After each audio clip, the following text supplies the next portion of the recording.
Hey, good afternoon, everybody. How y'all doing?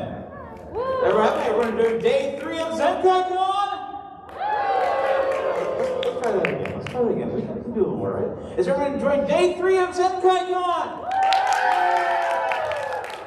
Guys, I'm happy to have you here. Mick's happy to have you here. We're going to be starting in just a minute, and we're going to get. But before we do that, I do want to give you a shout-out reminder that Mick has one last autograph session today, and that's going to be over in Telus 360, and that is going to be at 1:30 to 2:30. Okay, so if you haven't already come by, check out all the cool stuff that we got. Mick is signing autographs, doing audio and video recordings as well. We do take cash and card for that too. But you guys are here for Mick's panel inside the voice acting industry, and we're really excited to have you guys here. We had a great panel yesterday in the space talking about really cool things with Arcane, and Mick was really excited to talk to you guys about. We'll answer all your questions. All right, so with no further ado, may I please introduce Mick Wingert!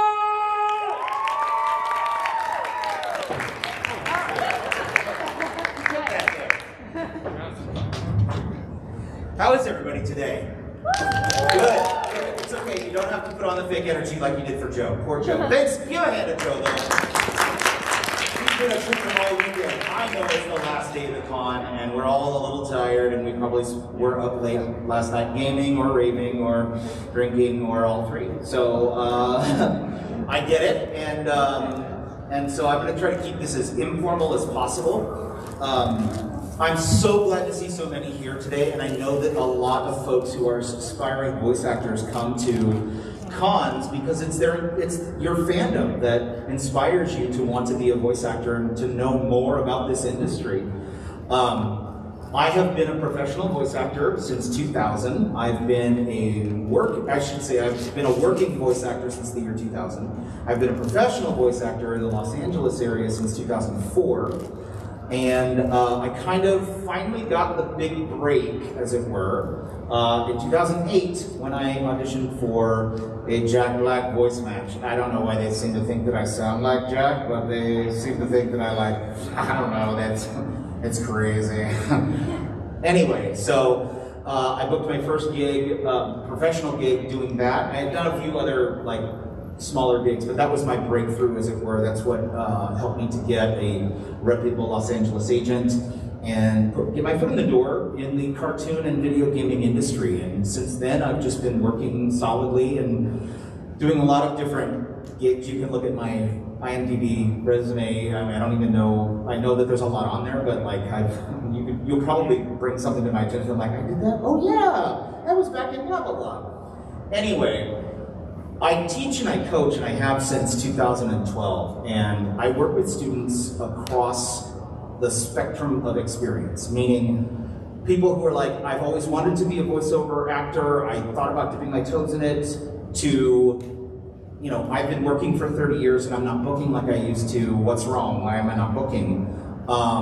And in that experience and working with all of those folks, I have tried to keep my ear to the ground. I've tried to keep abreast of what's happening in the industry so that as a coach, I can come to the table and say, all right, this is what the industry is like, and here's what you're up against, either as a newbie or as somebody who is just trying to up their game, or as somebody in between.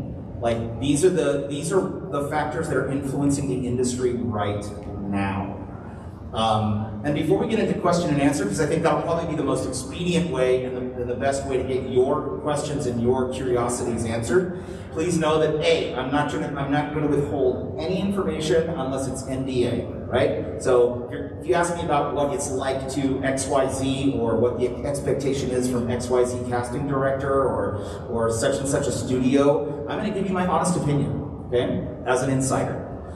If you are going to ask me what it was like to voice on a show and what are the expectations when you get in the booth, I'm going to tell you exactly my thoughts on it. I'm here to be a resource. That's why I wanted to do this panel and not just a Mick Wingert Q&A, because I know I attended in 2003 San Diego Comic-Con for the first time. And I'm a little too old for that to have been my first Comic-Con, but it was my first Comic-Con. And when I attended it, I bought a badge just like everybody else. And I went and I saw some of my favorite voice actors. I still have the autographs that I got from Tara Strong and Kevin Conroy and others. And then about 5 years later, I was on a panel at Comic-Con as the Kung Fu Panda. So I get why this environment motivates those of us who want to do this for a living to do it. I totally get it. That's my story. One of the reasons that I love playing Poe, the panda, when Jack's not playing him, is because that's kind of my story. You know, here's this waiter who wants to be a Kung Fu warrior. He's got the wrong body type. He's got the wrong attitude. He's all passion and all fan and no skill. And he's chosen to be the Dragon Warrior. And that's kind of how I felt when I was sitting up on that panel like 3 years ago. I wasn't waiting tables in my dad's noodle restaurant, don't get me wrong, but I was definitely like the guy with no skill and limited range and the guy who was just dreaming big. And 5 years later, I'm up there in front of an audience of 200 people. So I'm here to say a couple of things. Number one, it can happen. And number two, there is a requirement. Your love for your fandom won't be enough to carry you through. It will be what helps you get through the tough times, where you go, gosh, this is a tough career, and I don't want to make these sacrifices anymore. And why don't I just get a regular job and just go have a family and be happy and be content with my life? It will be that love of your fandom, that love of this industry, that love of this art and craft that carries you through those times.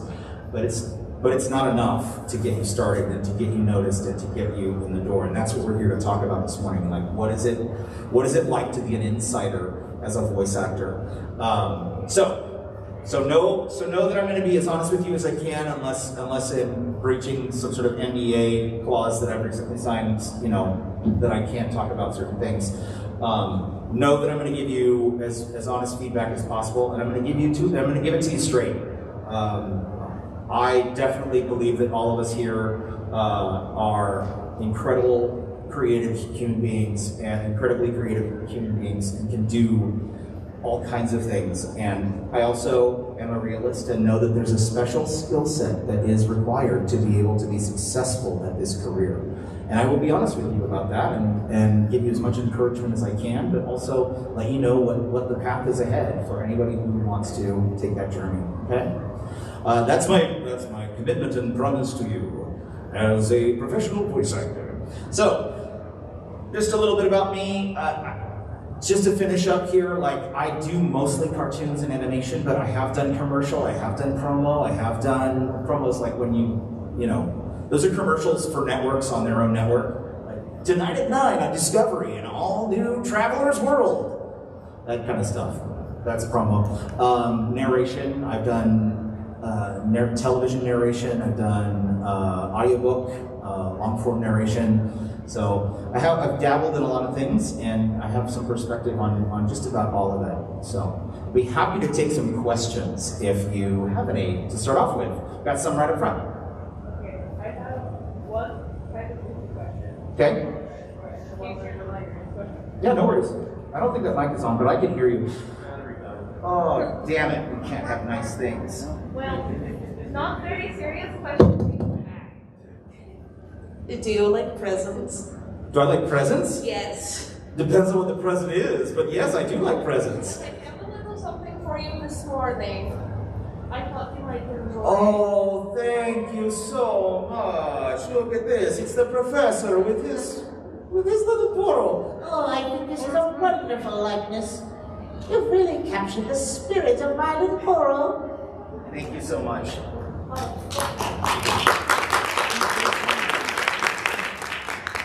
On a more serious note, as someone who has wanted to go into acting for a really long time, mainly voice acting and voice work, I am not to put it when you're faced with people who just don't believe in you, not even to the point that like they don't believe in your skill, but they are just like, no, like that's a horrible decision. It's a horrible idea. Okay, yeah. How do you work through that? You know, you've got to. This is what I tell a lot of students on both sides of the aisle. Whether this is a student that I'm working with that I see that their skill level is just not what it is going to take to make it in the business, or the pros that like you're describing, like when they're coming against opposition outside that is based more on life choice decisions than it is on skill level or noticing, what you're bringing to the party.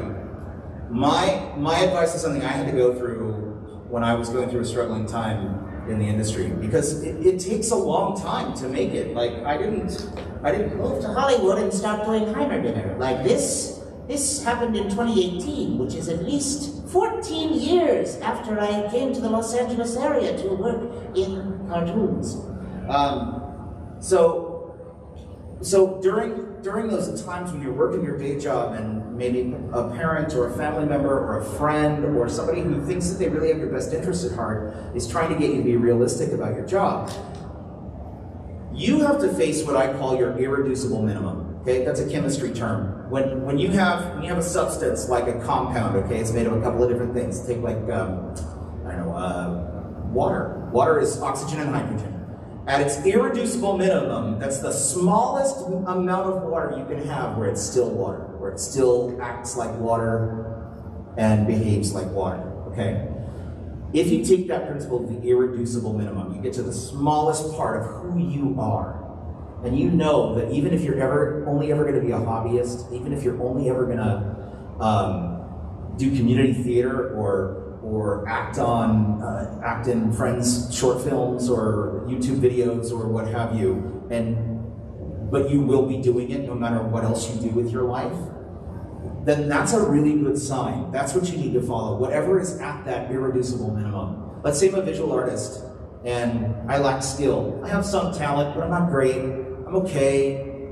I could take a few more classes, but even the classes aren't going to make up for, whatever I might lack in talent, because there are two different things here. We've got your skills, which can be trained, and your talent, which is just something you have or you don't.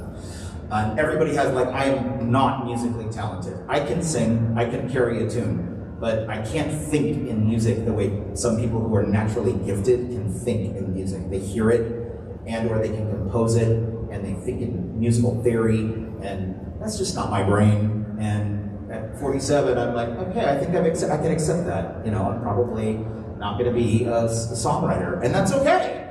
But to that end, when you get to that irreducible minimum and voicing characters, making characters, acting, creating, making believe, pretending is something that you're just going to do regardless, that becomes really easy to hold on to.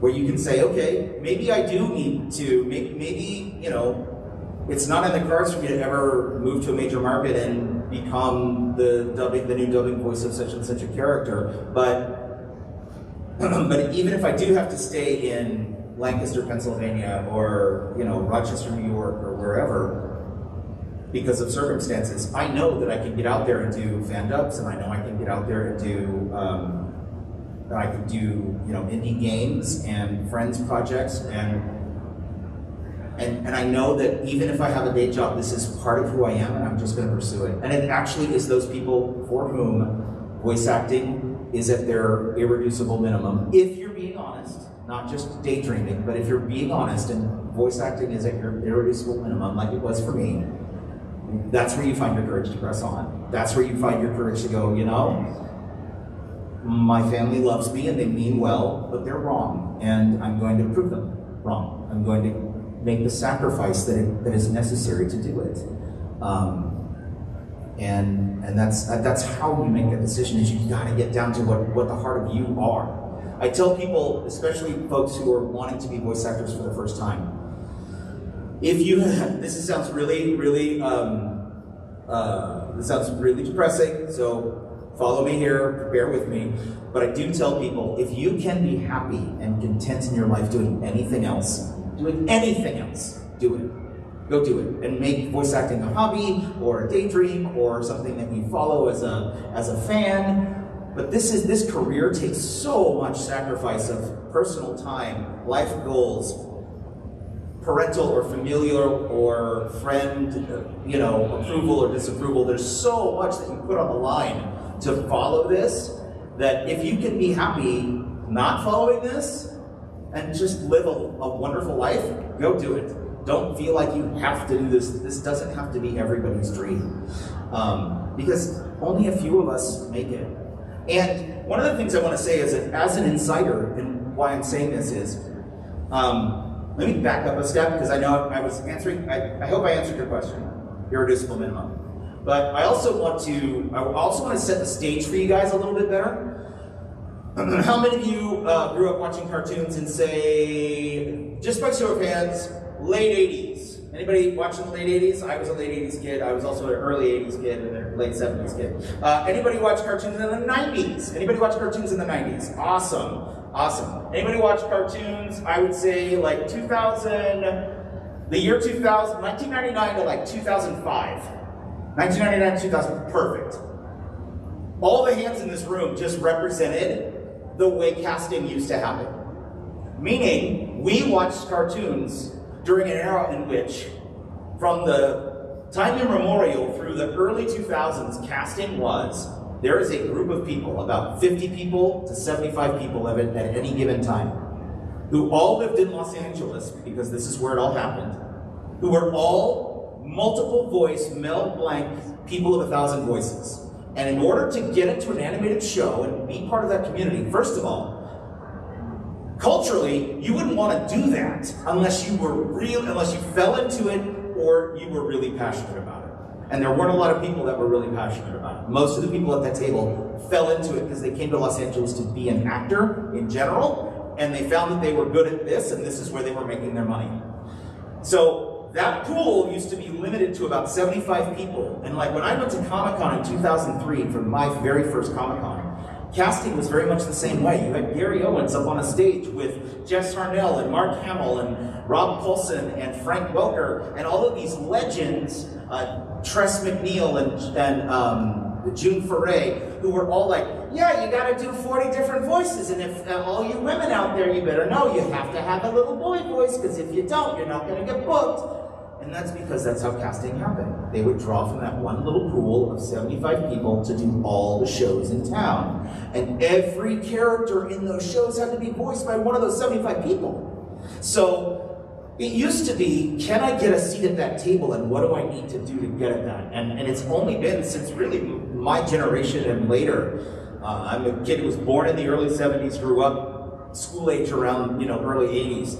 So since my generation and later, we've had people who want to do cartoons for a living. But like I said, before that, most of the actors who were doing it fell into it. And casting has changed because of you guys. Because of you as an audience.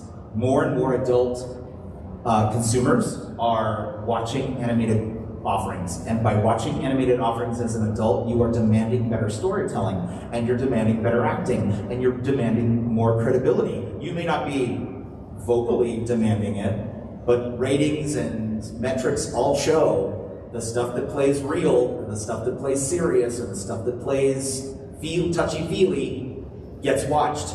How many of you watched Arcane? Awesome. How many of you liked Arcane? Awesome. Why? Because it was for you.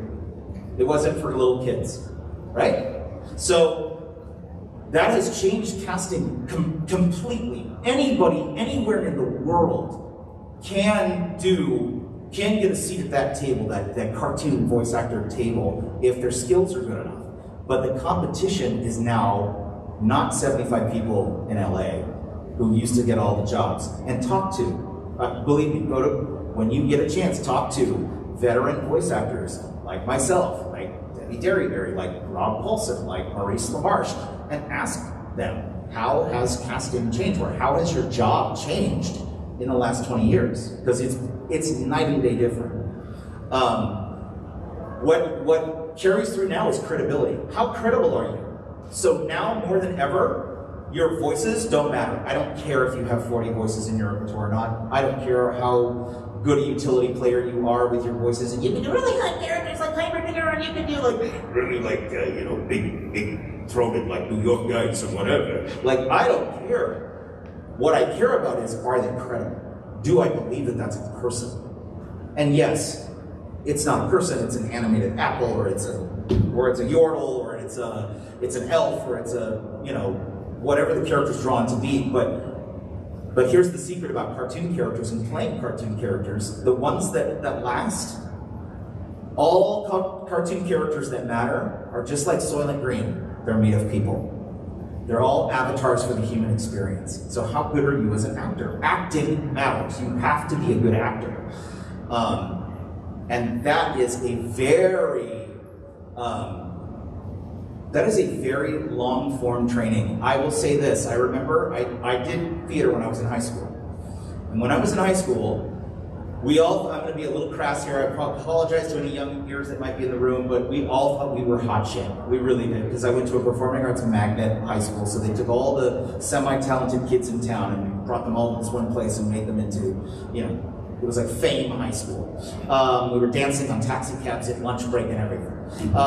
We weren't, but we all thought we were hot stuff. And I remember having a theater teacher say, you really can't play this role that I cast you as in the degree that I would want you to, because you don't have the life experience.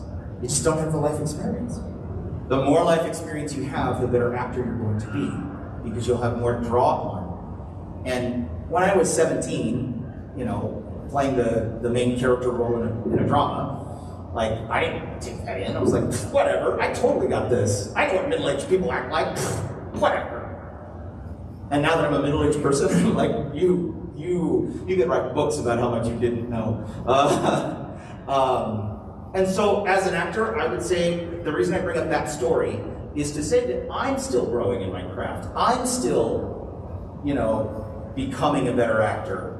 And it is one of those long-form skills that if you don't get a good start on when you want to pursue cartoon voices, animation voices, dubbing performances, whatever video games, whatever your fandom is, that's where the heart of it's going to lie. That's where you want to put your time, your money, your value.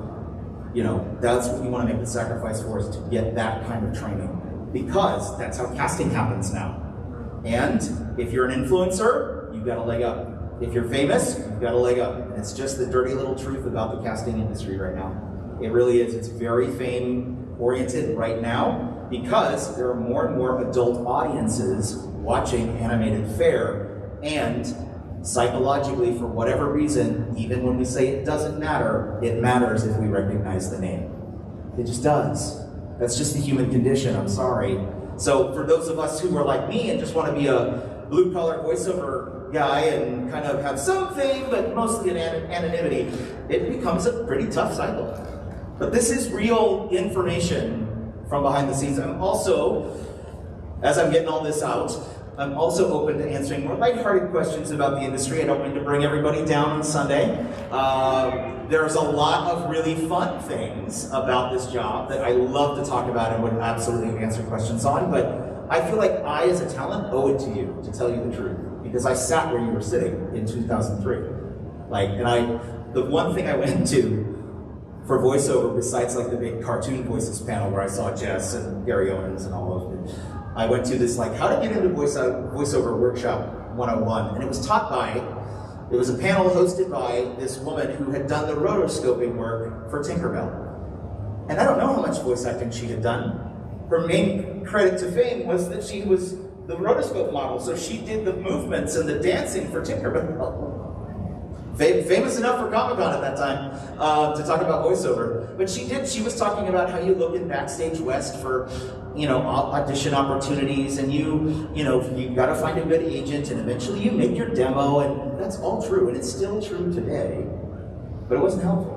So I feel like, again, my intent is not to bring anybody down, but hopefully you're sticking with me here, because my intent is to let you know what it's really like in the trenches out there. Let's take some more questions, because I've monologued now for a while. how do we go about like getting an agent? That is a great question. So getting an agent really, you have to have something to show the agent that you can do this. And the easiest tool, the most recognized tool is going to be a voiceover demo, which is 1 minute to 2 minutes of demonstration of you doing the job. And most people jump to making a demo, but you've got to think of voice acting, learning to voice act, especially if you're a novice, like learning to play a musical instrument. If you want to if you want to play guitar, and you want to play guitar professionally, and you want to play Carnegie Hall, you're going to need a demo to convince a music agent to get you an opportunity to audition for something playing in Carnegie Hall. Well, you don't want to give the demo of your first 3 classes. You don't want to give the demo of your first, maybe even your first year if you're serious about it. And unless you are just a gifted virtuoso, and there are those of you out there, both musically and in terms of voice acting, that just get it inherently. It's just a talent you have. Unless you're that person, you don't want to be giving away the demo that showcases you, making mistakes on notes, or playing something with no soul in it, or getting it technically precise, but not having any life to the performance. You got to remember your demo is your calling card, and so that is how an agent's going to hear you. And most agencies I know are used to taking demos, especially from unknown talent, like ourselves.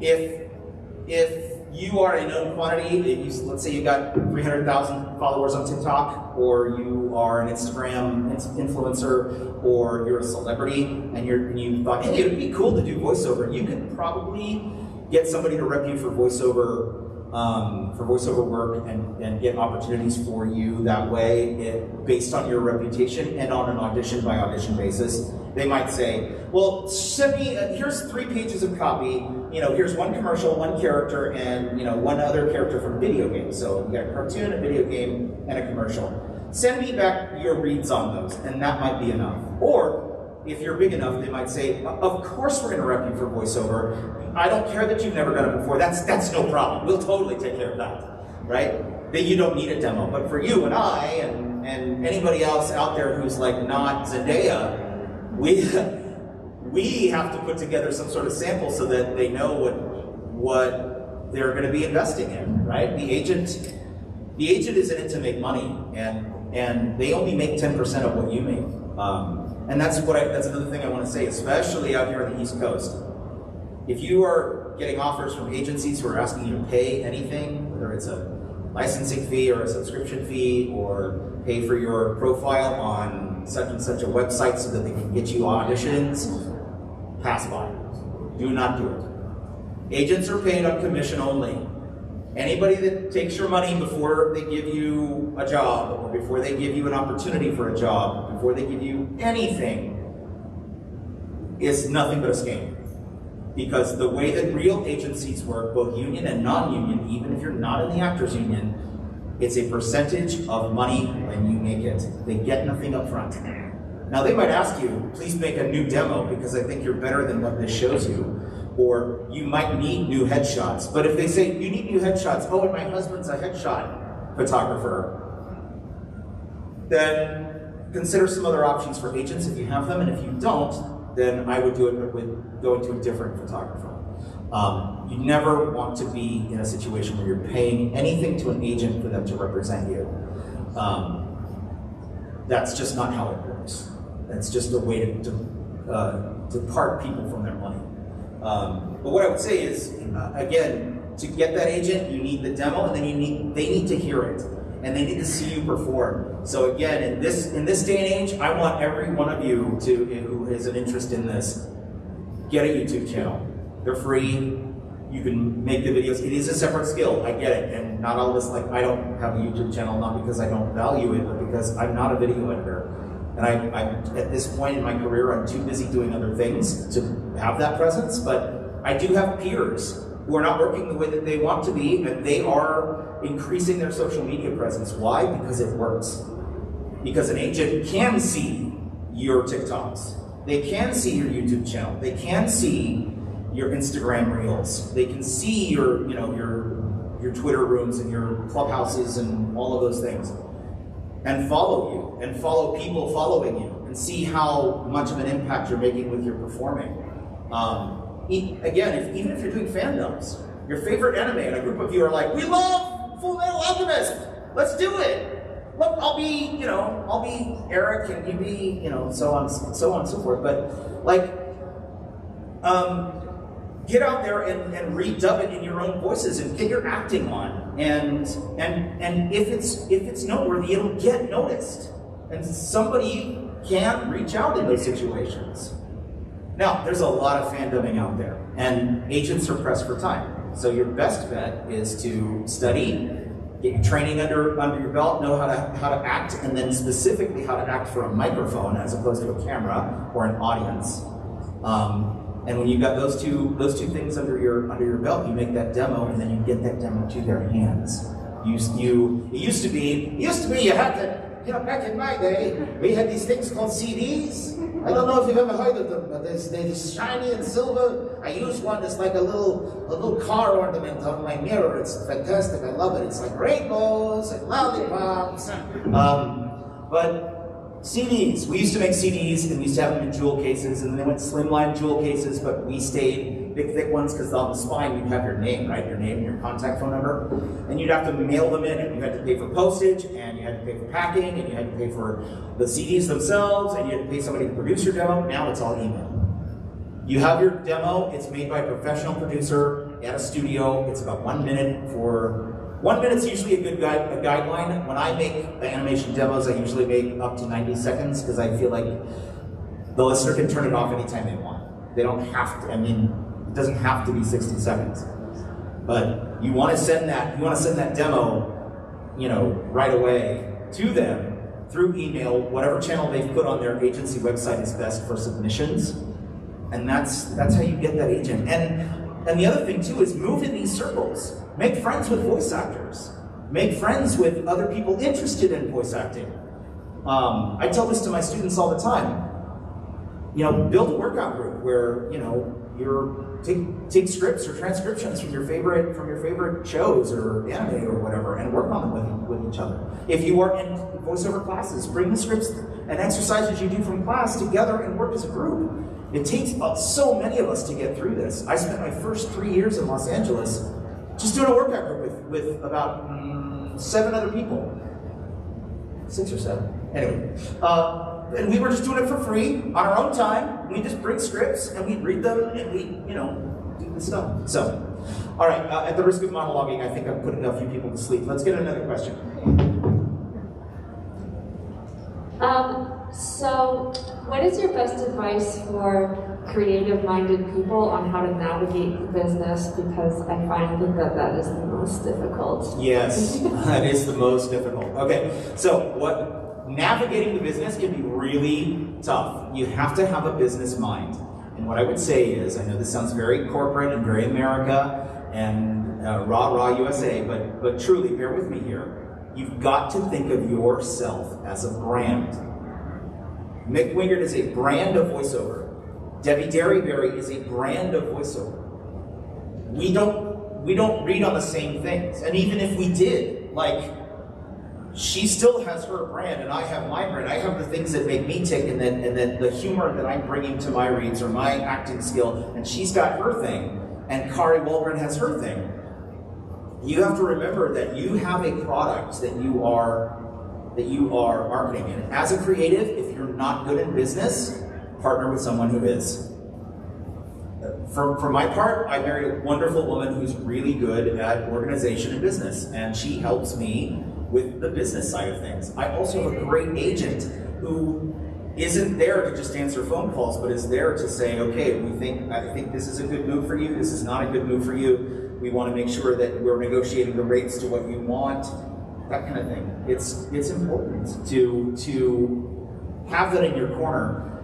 When you are your own brand, it starts with you. You've got to at least have a basic understanding of, I'm worth this much, my skill brings to the table these several things, and discovering that can be a process, especially if you're creative and things just come to you and you're just doing your thing. Yeah, like it's hard sometimes to get out of that creative mindset or to break down what comes so naturally that you don't even think about it. Like, no, I just draw what I draw. It just is, it just comes out of me. And you've got to step back and analyze, okay, my style is kind of this way, and my comparable artists would be so-and-so, such and such, and the other person. And I would categorize my style or my art as X, Y, Z, and I think it fits best in these kinds of settings. You know, you've got to just start taking a step back and looking at it analytically, even if it's just identifying your own product, because that's all you've got. I mean, you're out there and you're trying to book a gig as a voice actor, and all you've got is what you're bringing to the table. So, needless to say, you definitely want to know what you're bringing. You want to know what's in your basket. Does that help? All right, awesome. More questions. So I'm not exactly sure how I'm going to properly word this, but I guess the best way to sum it up is there ever going to be a requirement where you need to absolutely build an at-home studio, especially when you're just starting out? That's a great question, actually. What is the need for an at-home studio? Do you need to record right away from home? And post-pandemic, 100% yes, but there are cost-effective ways of doing it. Here's what you got to remember. You're just trying to keep the sound from bouncing off the empty walls, or the art on your walls, or maybe they're not empty, but they're going to be reflective, off the reflective surfaces around you as you record. You can get a studio quality microphone for as little as like $89, right? Or $129 for a USB powered one. And you can get really good stuff like Blue Yeti, Blue Snowball, the AT2020 from Audio Technica is only $99. Like, these are studio grade microphones that are very low end starter mics that will serve. I still have my AT2020. I have upgraded since then, but I still have it in case I need it, because it's a solid microphone and I've had it for 12 years. So some of these instruments will last you, and they're good quality instruments that you can record from home. But now, I can't tell you how many sessions are recorded from my space at home rather than going into the studio. And pre-pandemic, you could count on almost all your sessions for animation and for video gaming driving into a studio somewhere in Los Angeles or what have you. Only if you were, again, a celebrity or some big name that they were working with who was on location for a film shoot in Atlanta or whatever, would they book another studio in Atlanta and then connect the two studios on the internet and record you remotely. That was the exception, not the rule, but then COVID changed everything. And the studios realized, holy moly, we don't have to bring people in. And again, a lot of us like to come in. A lot of us like to get out of the house and go to the studio and be treated like stars. It's amazing, you know. Get the craft services and free bottles of water and all those kinds of things. But the studios discovered, oh my gosh, we can actually keep production on animated projects because we don't have to bring anybody in. We can hire the studio to connect remotely via Source Connect or IP DTL or Session Link Pro. There are services online now that do high fidelity audio over the internet, and we have been recording from home forever. So you can do it on the cheap. There are lots and lots of different ways to prepare your studio space. You want to have something contained, but even if you are doing it hobo style and you are, getting a kid's pup tent or some sort of like small enclosure space and then throwing a heavy blanket over it to muffle the sound, that's all you need. Because at the end of the day, while a list of equipment on somebody's webpage can be impressive and can absolutely show a potential client that you're a professional, I don't even list my equipment on my page. I let the audio on my page speak for itself. Most of it is recorded from my booth. So, again, it's the sound that makes the difference. If you can get a studio quality sound with like a heavy Amish quilt thrown over a pup tent, and you on the inside with a small music stand or reading off of an iPad in front of an AT2020 or a Blue Snowball, If they can't tell that it's not a studio, then you're gold. It's all about the credibility of the audio. Don't let anyone tell you differently. Okay? And yes, if you're going to list your equipment, I would rather see that you've got an Neumann, TLM 103, and I'd love to see that you have your own professionally treated space and all of those things you can brag about and market yourself with. More power to you. But if you're just getting started and you just want people to know that you can record and it sounds like it comes from a studio, I wouldn't even bother listing that stuff. I'd let your audio speak for itself. Cool? But it is necessary to have a home studio because it's all remote now. It's all remote now. Hi. Hi. I know you were talking a little bit yesterday about with Heimerdinger, Arcade didn't want him to sound like too cartoony. Right. And as someone with a very naturally young-sounding voice who plays children most of the time, I was wondering how you were able to take a voice like Heimerdinger and not make him sound too cartoony and make him sound like authentic, like you want him to sound like. That is a great, great question. I love playing the professor. He's my favorite yodel in all the land. And it is a tricky process. And here's the difference. For me, the voice was secondary. It was primarily about creating the character. How does Heimerdinger relate to the world? Just like your voice may naturally be considered quirky or youthful or young or kid-like, childlike, however it gets described.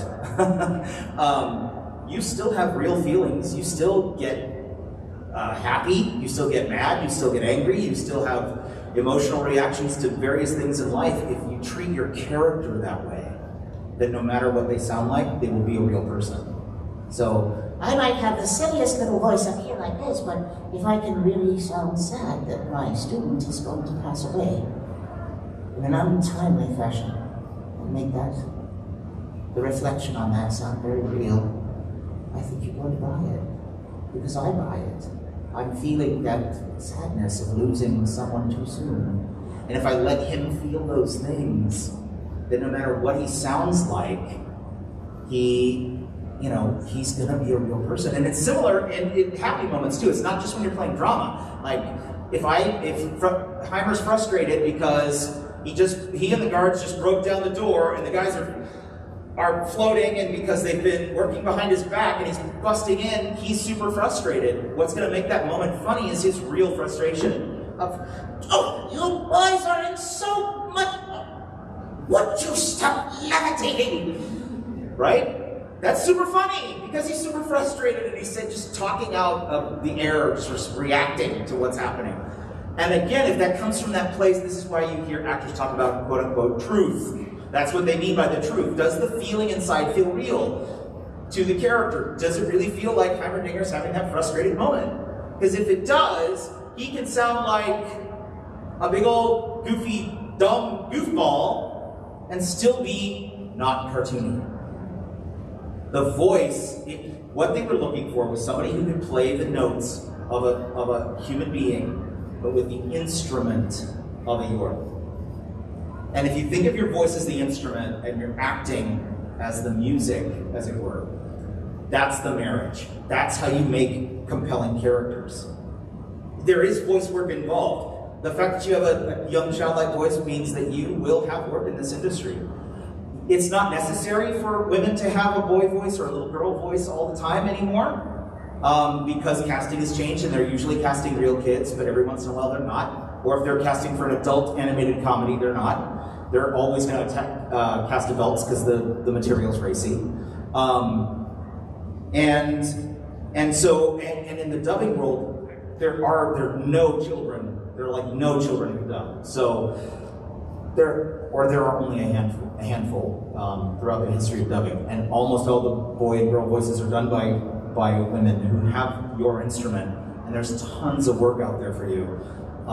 The way that you get it is learning how to bring the truth out, how to bring those feelings out in a real way, so that your characters are compelling. How many of you do watch animation because you like the storytelling? You just like the way the storytelling goes. How many of you have ever connected to an animated character who's having an emotional moment on screen and felt all the feels? Exactly. The reason that you're feeling the feels is not just the art, it's not just the image of the tears and the eyes, you know, quivering and the way that it's drawn. It's also that voice actor's performance giving you the heart and soul of that emotional moment.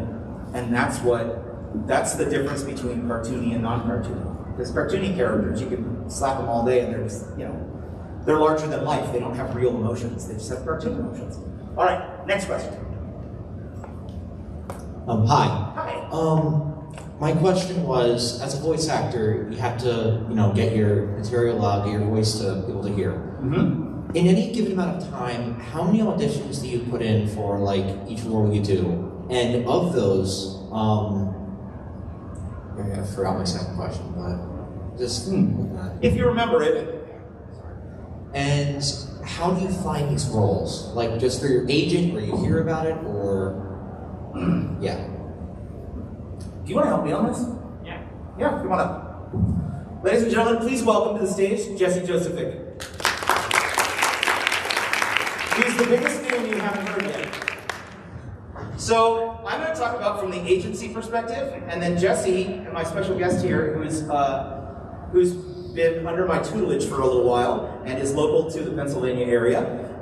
He's going to speak about how he finds auditions, because when Jesse was in my workout group on a regular basis, he was the only one in the room that was bringing auditions I never saw before ever. And I had a room full of people who were pros. Most of them had agents, and I was seeing a lot of the same material. And Jesse was bringing fresh stuff every time. So that's why I've invited him up here to speak. That's why I've given him a platform, because he can talk to you about exactly what you just asked. But before he gets there, let me say that you find your auditions anywhere you can. You go to industry trade magazines, websites, casting notices, casting calls, any and all official channels, Backstage West, Hollywood Reporter, Backstage Magazine in the New York area. You just look for industry-related things. I don't know how reliable it is anymore, but we used to look on Craigslist every once in a while, but those tended to be weird gigs, so, you know. Craigslist at your own risk. But for those of us who are in the industry, we usually rely on our agents and our relationships. So I might have a friend who I worked with on show A, and they have just contacted me via email and said, hey, I'm now running show B over here, and we think we might have a role for you. Would you like to read on it? Of course I'd like to read on it. Send it to my agent, and I take it through the agent. That's so that the agent can negotiate the contract if you get booked. It's not because you're obligated to send everything through your agent. I like to, because it's good relationship building for the agency. But it's usually through those agents or those, like I just described, these industry relationships that you're getting your opportunities. Now, if you're not in the industry yet, or you don't have a local agent, what might you do, Jesse? Well, thankfully there's lots of options today. Like it's better than it's ever been before to have opportunities to actually do some. I mean, obviously you can make your own stuff. That's like one legit thing that you can do. But if you want to work on like some indie type of stuff, it's so easy to do it now. I can give you one Twitter account, and that's pretty much all that you need. VA Casting RT. You can Google it. You can find it. I think it's at VA Casting RT. And what that is it's somebody who's sourcing all the paid opportunities to be able to audition for. It's a lot of indie projects, but to be honest with you, it's pretty good, because even people that are repped by big agencies in Los Angeles, they're still going to this Twitter account to audition for a lot of the stuff that's on that Twitter account. Now that's one way to do it. You can audition for these things that are paid opportunities, but there's still a lot of opportunities that aren't paid. That's good for practice as well. So Casting Call Club, some of you might have heard of Casting Call Club. That's a website that people use where there's, you gotta be careful. There's all sorts of stuff on there, so people can be taken advantage of on that website. So just use discernment as you're looking at Casting Call Club for opportunities. But there's Discords. I think there's one called Voice Acting Club, I believe, where they do both. They have a lot of overlap between the two. They'll post things that are paid opportunities from that VA Casting RT. You'll see those on that Discord. And then you'll see things that are non-paid as well. So that's a great place. There's opportunities just everywhere you look. There's no shortage of them. There's a lot of competition though, so it's still the same thing. You actually might find more competition on some of these things than you would find behind the agency wall, because everybody can submit to it. So it's a good place to cut your teeth and to get better and to get practice. So I definitely recommend doing it. Yeah. That's such great info, you guys. Yeah, I'm so glad to see some folks taking notes, because Jesse's in the trenches all the time, because he's building his own voiceover career right now from Pennsylvania. And it can't be done from anywhere in the world. That's the benefit of having that at-home recording thing that you were asking about earlier, is that you no longer have to move to Los Angeles to even do cartoons. Now, if you're an untested commodity, like I was in 2004 when I first came to Los Angeles, you probably do, if you are serious about working in animation and video gaming, you want to move to LA specifically, because that is where the casting happens, and that is where everybody's located, and that is where you can get FaceTime with people and you become a known quantity. But after you've become a known quantity, do you know what everybody did, most of my peers did in the pandemic, is they moved out of state. Because they realized, oh my gosh, I can do this from anywhere. I want to live in Idaho. I want to live in Nashville. I want to live in Oregon. I have my reasons. I'm trying to take over the tri-state area. But yeah, so many of my peers moved out. They can afford to because they're known quantities. People have worked with Roger Craig Smith for years, and so they're not going to stop working with Roger because he moved to his dream home in Idaho that has a professional studio in it. Like, they're not going to stop because they know who he is, they know what good work he does, and he'll keep getting the call. But if you are from Pennsylvania, if you're from, Newark, New Jersey, if you're from Mud Lake, Kentucky, to work at the level that Jesse's talking about, these casting club auditions, again, fan dubbing, indie game development. A lot of the things that you were bringing were visual novel games and other independent, like mobile games and stuff. Yeah. Where that was that from the Twitter account? That's right. Yeah, Twitter and Discord. Yeah, those two places. And where you'd find the sites, or what they would link to, I guess, on these Twitter and Discord accounts is the actual game developer's website, where they had an audition page. Yeah. I know because Jesse sent me the link. He's like, my sites for today are this. And there are game companies all over that are making their own content, especially those of you who like visual novels as an interactive entertainment format. There's so many, I've seen so many visual novel style games out there that are casting for people who get it, who want to act, and who want to make them real. So there's a ton of opportunity. And I think it's somewhat necessary too today. If you want an agent, they need to know that you can book stuff, I think too. So if you can build a little bit of a resume beforehand, before you go to the major markets and you say, hey, because if you walk in and you're just like, I've never booked anything before, but I swear I'm good. I don't have anybody to vouch for me and I've never been able to do any work before, they're not gonna, they get a million people saying that. So yeah, I think if you can book a few things and have a couple, even if they're indie stuff, you can say, hey, go check this out. I was on this thing. I could book these things in the midst of a huge pool of people auditioning for it. Yeah. They care about that because they're like, oh, well then you might be able to be competitive in this pool as well. Right. The thing about an agent is their whole job is to be a marketing and sales department for you. They don't make money unless they sell your brand. That's why you got to know that you're a brand, because your agent has to say, well, you know who I've got. You may have Pepsi, but did you know that I have Coca-Cola? And Coca-Cola is better. And not only is Coca-Cola better, but we can get you Coca-Cola for probably a better rate than you're paying for Pepsi. And it sounds very mercenary and it sounds very mercantile, and guess what? It is. It's business. And that's what an agent is for. If they can show that if they can see that you are booking on your own without help, that proves to them, or at least helps prove to them, that with their help you'll book more. And then they make their money, and then they keep their lights on, not only as an agency, but as individuals, and that makes them happy, and everybody's happy, and we keep working. Yeah. So, Jesse Josephine, ladies and gentlemen. Thank you for doing that, Jesse. Thank you so much, man. We're 5-minute warning. One last question? Maybe two at the most? Two. This guy in the back over here, Steven Universe, had his hand up as well. So let's get her, because you're right there. Got it. Let's get our lovely friend here. As far as auditions and the number of auditions you have out at any given time, a moral issue for myself is if I am waiting for an answer from one place, I don't feel appropriate giving an audition for another place.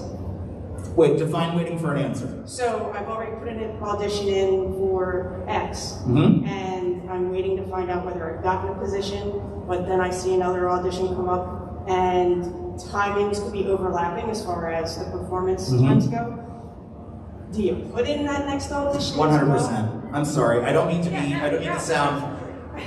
Here's what I'm hearing you say, and I value this: that you want to be able to commit to the time that you've applied for. Yes. So if you get it, you don't want to be in the moral quandary of, but I booked 2 things and I can't do them both, and I told them I was available. Right. Right? You don't want that violation of your conscience. And what I would say is, the audition is not a contract.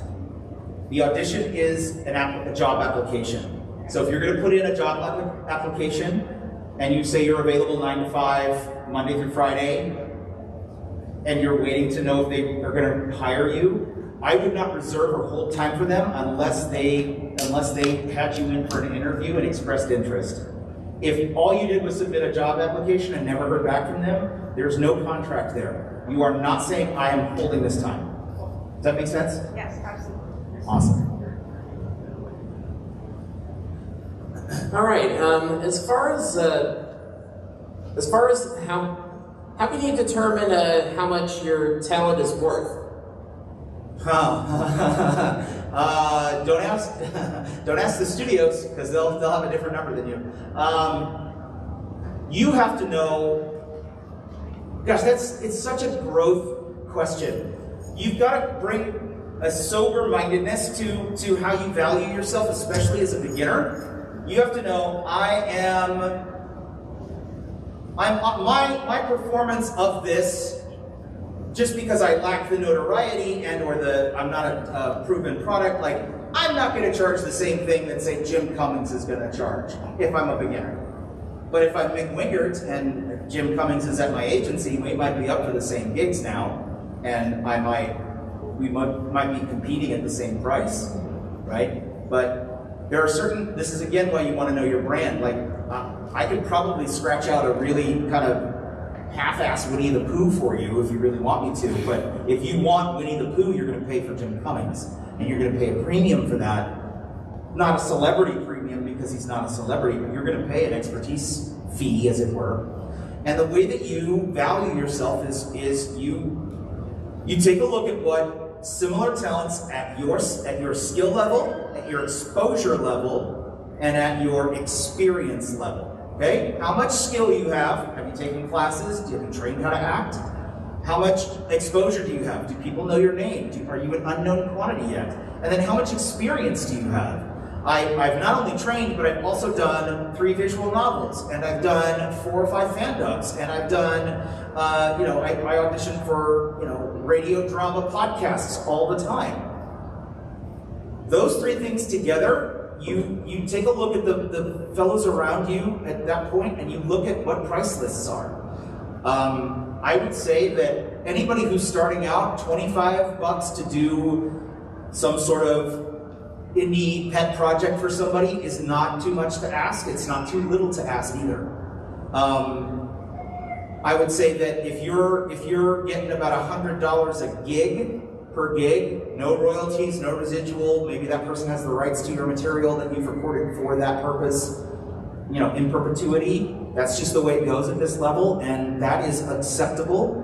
And for a beginner, for a novice, as you get more experience, your fee should go up. I do the same thing with my coaching business. Like, when I first started, I was, like $75 for an hour session.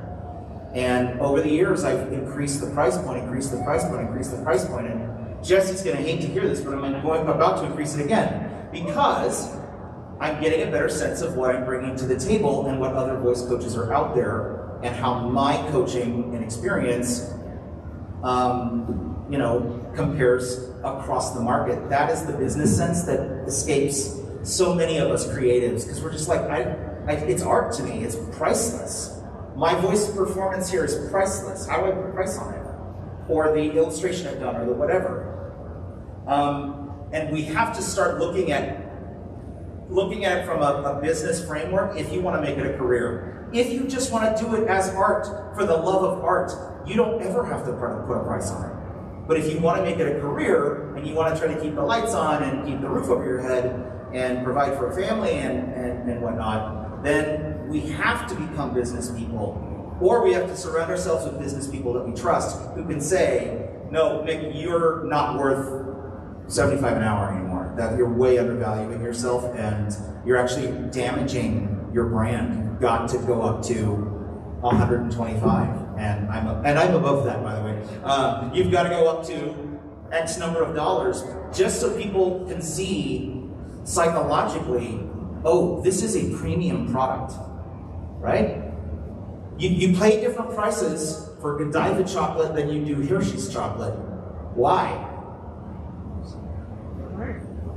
It's different chocolate, right? There's a different quality and standard in the making of it. It's the same thing, but it's not the same thing. The same thing applies. So as you value yourself, you need to have perspective of where you are in the spectrum of those three things: experience, exposure, and skill level. If you're not very skilled and you don't have a lot of exposure and you're not very experienced, start with something that's easy and do free stuff. Because if you can book things that are free, that does what Jesse was talking about. That builds your resume. Oh yeah, well, I booked this fandom, and it's not just because I was free, but they had 25 people who were willing to do it for free, and guess who they chose? Me. Because they liked my stuff, right? That's how you do it. You just got to build your business that way. Is that helpful? Good. All right. Guys, thank you. Thanks for letting me get real this morning and talk a little shop, talk a little business. I'm at mickwingert.com. If you want to send me a note, there's a built-in communication that I will get. It may take me a little while to get back to you, but if you attended this panel, reference it. I'm happy to answer a few other additional questions for you if I get the time, okay? Please go to mickwingert.com. And remember, we're doing one last autograph session at 1:30 today in Telus, so we'll see you guys there. All right, thanks everybody.